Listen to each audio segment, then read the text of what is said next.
विशिष्ट अतिथिगण, शिक्षक शिक्षिकाएं, अभिभावकगण तथा मेरे सहपाठियों को नमस्कार और राधे राधे। महोदय महोदय महोदय भारत अपने अतीत की कालमयी अंधकार से निकलते हुए वर्तमान में अपने स्वर्णिम प्राचीन परंपरा से प्रेरणा को ग्रहण करते हुए आज वैश्विक पटल पर एक आर्थिक महाशक्ति बन रही है। महोदय, आज भारत विश्वगुरु बन रहा है। इस विश्वगुरु बनने के लिए सबसे पहले हमें जरूरत है आर्थिक स्थिति मजबूती की। आर्थिक दृष्टि से हमें मजबूत होना चाहिए। महोदय, कोरोना काल, इजराइल हमास युद्ध और यूक्रेन और रसिया युद्ध के कारण इतनी चुनौतियां हैं, कच्चे तेल की दाम बढ़ रही है, लेकिन भारत की जो इकोनॉमी, भारत की अर्थव्यवस्था है, अपनी तीव्र गति से आगे बढ़ रही है। भारत की नाममात्र जीडीपी में भारत पूरे विश्व में 5वां स्थान रखता है, वहीं क्रय शक्ति क्षमता के आधार पर तीसरी नंबर पे वो है।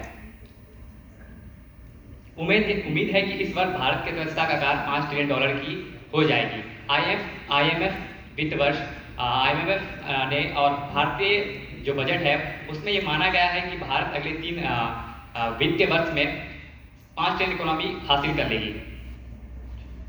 भारत को 5 ट्रिलियन इकोनॉमी बनाने के लिए 5 महत्वपूर्ण कार्य बोलूंगा, उसमें है युवा जनसंख्या। जैसे कि आप जानते हैं, भारत युवाओं का देश है और भारत अभी जनसंख्या लवास की स्थिति में है। ये जनसंख्या लवास हमारी जो है वो अन्य देशों के लिए एक ईर्ष्या कारण बन सकती है, क्योंकि बहुत सारे विकसित देशों में अभी जनसंख्या डाउनफॉल की स्थिति में है। वहाँ बुढ़ापे की समस्या है, जिसके कारण वो देश आर्थिक प्रगति नहीं कर सकते। लेकिन हमारा देश आर्थिक रूप से काफी सशक्त है, क्योंकि यहाँ युवा जनसंख्या है, क्योंकि युवा में वो क्षमता होती है कि हम किसी वस्तु को अपना सकते हैं, उसमें उद्यमशीलता होती है। इसी कारण भारत एक महत्वपूर्ण मोड़ पर है। जैसे कि आप जानते हैं, रसिया यूक्रेन युद्ध, इजराइल हमास युद्ध के कारण भारत बहुत सारे वहाँ पर बुनियादी ढांचा की क्षति हुई है। इस क्षतिपूर्ति में हमारे युवा वर्ग काम आ सकता है।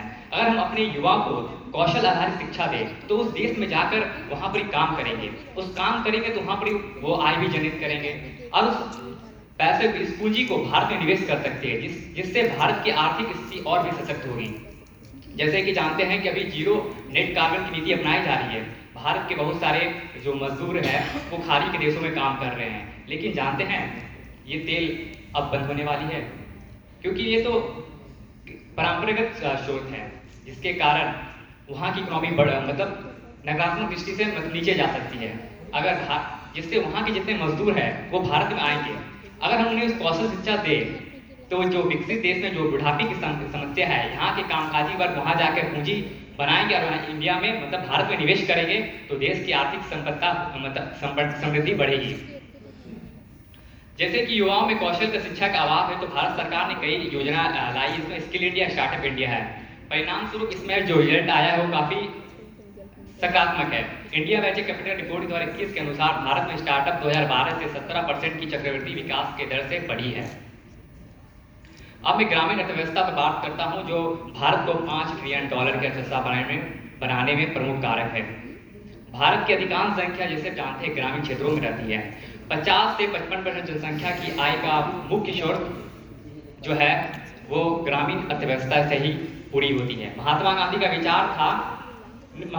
ने ग्रामीण व्यवस्था पर काफी विचार किया था, जिसमें उनका विचार के जो 3 केंद्र बिंदु थे उसमें थे स्वदेशी, ग्राम स्वराज और खादी। जिसमें मैं स्वदेशी पर ज्यादा बल देना चाहूंगा, क्योंकि स्वदेशी जो ऐसा क्षेत्र है जिसमें हम आत्मनिर्भर भारत को मूर्त रूप दे सकते हैं। महात्मा गांधी ने कहा था, भारत तभी विकास करेगा जब हम ग्रामीण दृष्टि से सशक्त होंगे। अगर हम स्वदेशी उत्पादन पर अपना महत्व बढ़ाएंगे तो उस क्षेत्र के किसान समृद्ध होंगे। उस क्षेत्र के किसान अगर समृद्ध होंगे तो क्षेत्र अवस्था सशक्त होगी, और क्षेत्र अर्थव्यवस्था सशक्त होगी तो रोजगार का सृजन होगा। तब भारत आत्मनिर्भर की परिकल्पना को मूर्त रूप दे सकता है।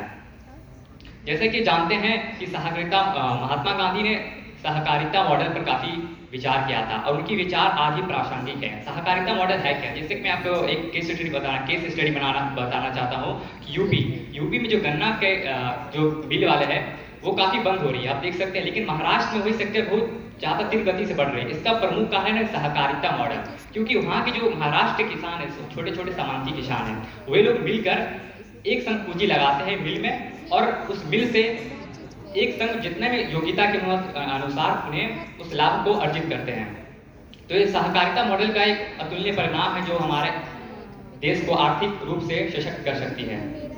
जैसा कि जानते हैं कि हरित क्रांति के दौरान हमने खाद्य उत्पादन में एक व्यापक रूप से आत्मनिर्भर हुए हैं। रूस, यूक्रेन, इजराइल महास युद्धों से में खाद्य की समस्या उत्पन्न हो गई है।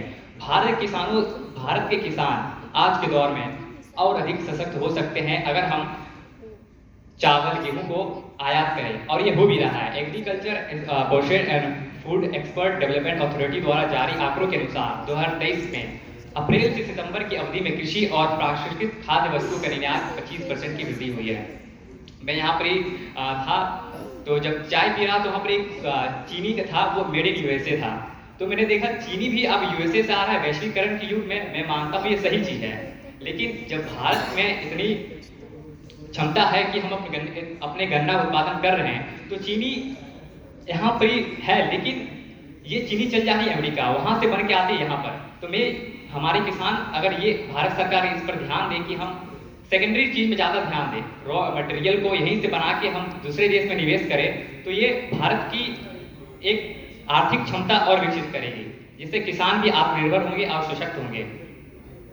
जैसे कि जानते हैं, रूस, यूक्रेन, इजराइल हमास युद्ध में वैश्विक बाजार में काफी कच्चे तेल की वृद्धि हो रही है। भारत सरकार की एक नीति है कि इथेनॉल का प्रयोग। इथेनॉल क्या है? मतलब इथेनॉल ये है कि हम गन्ने, मक्का और गेहूं के जो है उसको पेट्रोल में उसको मतलब कन्वर्ट करके उसको मतलब पेट्रोल में के रूप में प्रयोग करेंगे। मतलब पेट्रोल नहीं, पेट्रोल के सह उत्पादक के रूप में, जिससे क्या होगा कि भारत के किसान इस क्षेत्र में आगे बढ़ेंगे। मैं बार बार जो इसलिए कह रहा हूँ कि भारतीय किसान इससे और समृद्ध होंगे। कृषि मिलेट की अर्थव्यवस्था में ये बताना चाहूंगी, भारत में जो मिलेट की अर्थव्यवस्था वो काफी सकारात्मक है। कृषि मिलेट की ये है कि जैसे हरित क्रांति के दौरान उस क्षेत्र पहले जो सिंचाई में सुविधा संपन्न राज्य थे उन्हीं को मतलब हरित क्रांति का लाभ मिला, लेकिन कृषि अर्थव्यवस्था जो मिलेट है वो सूखेग्रस्त इलाकों में भी हो सकती है। और सबसे बड़ी बात है पर्यावरण के अनुकूल है और स्वास्थ्य बजट में भी कमी करे। स्वास्थ्य बजट में अगर कमी होगी तो भारत सरकार और क्षेत्र में निवेश कर सकती है, जिससे देश की आर्थिक प्रगति हो सकती है। तो ये कृषि मिलेट की जो अर्थव्यवस्था है वो 2.5 करोड़ लघु सीमांत किसानों को प्रत्यक्ष रूप से लाभ पहुंचाएगा। पर्यटन उद्योग की भारत का सशक्त हो रही है। भारत के विश्व में बहुत सारे लोग भारत में भ्रमण कर रहे हैं। वही चिकित्सा पर्यटन, जैसे चिकित्सा पर्यटन आप सभी जानते हैं कि भारत एक विकासशील देश है, लेकिन यहाँ की जो चिकित्सा का स्वास्थ्य की जो प्रणाली काफी अच्छी है, जिससे कई विकसित देश और विकासशील देश सस्ते में इलाज कर भारत में आते हैं, जिससे देश का ग्रोथ बढ़ सकता है और विदेशी मुद्रा प्रवाह हो सकता है। विनिर्माण क्षेत्र ऐसा क्षेत्र है जो सभी औद्योगिक क्षेत्र को बल प्रदान करती है, और इस क्षेत्र के लिए भारत सरकार ने उत्पादन लिंक प्रोत्साहन योजना लागू की है, मेक इन इंडिया। इससे भारत की अर्थव्यवस्था काफी तेज गति से आगे बढ़ रही है। श्रीलंका और बांग्लादेश में हाल में जो घटना घटी है, वहाँ टेक्सटाइल की जो समस्या है वो भारत में छोटे MSP रोजगार प्रदान कर सकती है, क्योंकि वहाँ बांग्लादेश में निवेश जाने की बजाय भारत में निवेश बढ़ने की संभावना है, जिससे भारत को $5 ट्रिलियन की अर्थव्यवस्था बनने में सहायक हो सकती है। रक्षा उद्योग भी हमारे काफी कमाल कर रही है। जैसे हमने अभी हाल में ही में फिलिस्तीन और यहाँ फिलीपींस और अर्मेनिया को मिसाइल बेच रहे हैं, जिससे हमारा रक्षा क्षेत्र में आत्मनिर्भर हो रहे हैं। और क्योंकि देखा जाता है कि हम बहुत सारे पैसा विदेशों में खर्च करते थे अपनी सुरक्षा के लिए, अब भारत खुद अपना हथियार बना रहा है, जिससे हम इस क्षेत्र में भी आत्मनिर्भर हो रहे हैं और देश सशक्त हो रहा है। और हमने UPI जैसे तकनीकी और चीज़ों का भी इस्तेमाल किया है, जिससे एक कूटनीतिक ये होगा कि हम जैसे अभी रसिया को स्विफ्ट प्रतिबंधों के अंदर प्रतिबंध कर दिया है, लेकिन अगर हम इस क्षेत्र में अगर हम जाए UPI जैसे, तो हम आर्थिक दृष्टि से सशक्त हो सकते हैं, जिससे हमारा एक कूटनीतिक क्षेत्र में भी हम एक सफल कार्यान्वयन कर सकते हैं।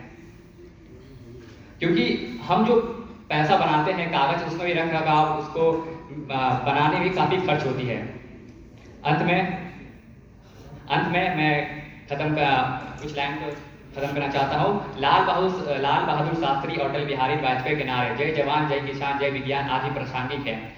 इन नारों को व्यवहार में लाकर हम कृषि उद्योग, शिक्षा, बुनियादी ढांचे के क्षेत्र में निवेश करेंगे तो भारत शीघ्र ही $5 ट्रिलियन की अर्थव्यवस्था बनने में अपने महत्वाकांक्षी लक्ष्य को प्राप्त कर सकता है। धन्यवाद।